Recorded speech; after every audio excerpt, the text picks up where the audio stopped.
Impom. Serkalom, impom. Api membesar.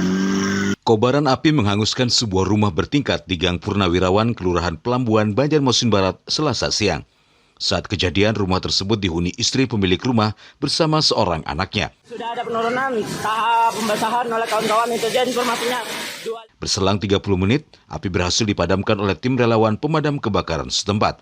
Dari keterangan saksi mata, api sendiri diduga berasal dari korsleting listrik dari atas rumah. Nah, dia mulai asap tebal mulai ujung sana, jadi kelihatan langsung masuk ke rumah sini.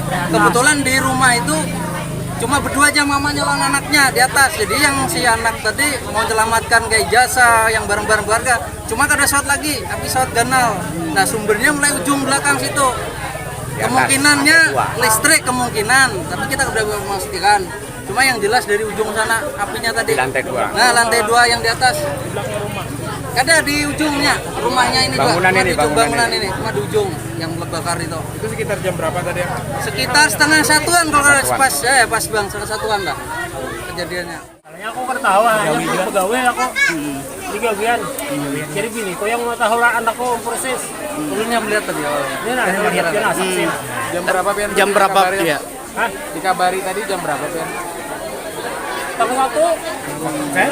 Udah kebakaran kelihatan. Pas bang tadi. Baik, sekitar jam 1. Melihatlah kobaran api Pian tadi.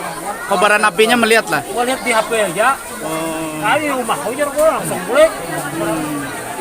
Apa yang bisa Pian selamatkan tadi? Barang-barang. Ada seluat. Kemudian salatnya.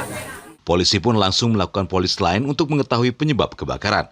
Beruntung tidak ada korban jiwa dalam kejadian tersebut, namun kerugian ditaksir besar. Dari Banjarmasin, Alif Hidayatullah, Kalsel 1net.